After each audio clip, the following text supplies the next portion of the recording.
গাজার উপত্যকায় ইসরায়েলি সামরিক অভিযানের বিরুদ্ধে ক্ষোভ ছড়িয়ে পড়েছে বিশ্বব্যাপী। রাজপথ থেকে বিক্ষোভ যেমন চলছে, তেমনি পাল্লা দিয়ে বাড়ছে ইসরায়েলি পণ্য বর্জনের ডাক।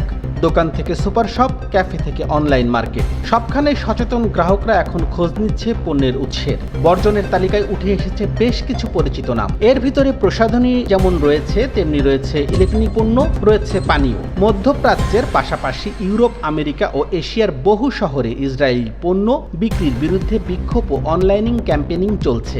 বিশেষ করে সামাজিক যোগাযোগ মাধ্যমে বয়কট ইসরায়েল, ফ্রি প্যালেস্তাইন ইত্যাদি হ্যাশট্যাগে লক্ষ লক্ষ মানুষ নিজেদের অবস্থান জানিয়েছেন।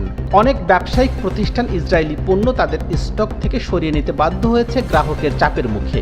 তবে ইসরায়েলের পক্ষ থেকে বলা হয়েছে এসব আন্দোলনে অর্থনীতিতে তেমন কোনো প্রভাব পড়বে না। কিন্তু বিশেষজ্ঞরা বলছে সামরিক ক্ষতি হয়তো কম, কিন্তু দীর্ঘমেয়াদী বিশ্বজুড়ে সচেতনতা ও নৈতিকতার প্রশ্নে ইসরায়েলি প্রতিষ্ঠানগুলোর সুনাম ক্ষতিগ্রস্ত হতে পারে।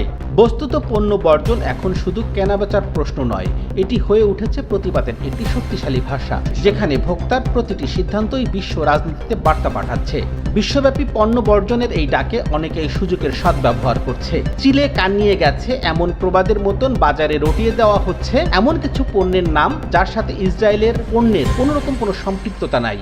তবু হুজুকে বাঙালি মেতে উঠেছে সেই সব পণ্য বর্জনে। তারা একবারও যাচাই করে নিচ্ছে না আসলেই তালিকার পণ্যটি সত্যি সত্যি ইসরায়েলের পণ্য কিনা, নাকি স্বদেশী কোনো পণ্য প্রতিপক্ষকে ঘায়েল করার জন্য তালিকায় অন্তর্ভুক্ত করছে সুবিধাভোগীরা। এদিকে ইসরায়েলের পণ্য যদি বয়কট করতেই হয়, তবে সব রকম পণ্যই বয়কট করা উচিত। ইসরায়েলের প্রযুক্তি ব্যবহার করে তৈরি হয়েছে ফেসবুক, ইনস্টাগ্রাম, ইউটিউব এবং প্রতিবাদ করা হাতের মোবাইলটিও। যদি আমরা প্রতিবাদের ভাষায় নিজেদের এসব ব্যবহার অব্যাহত রাখি, তাহলে প্রতিবাদের ভাষা হয়ে যাবে প্রশ্নবিদ্ধ।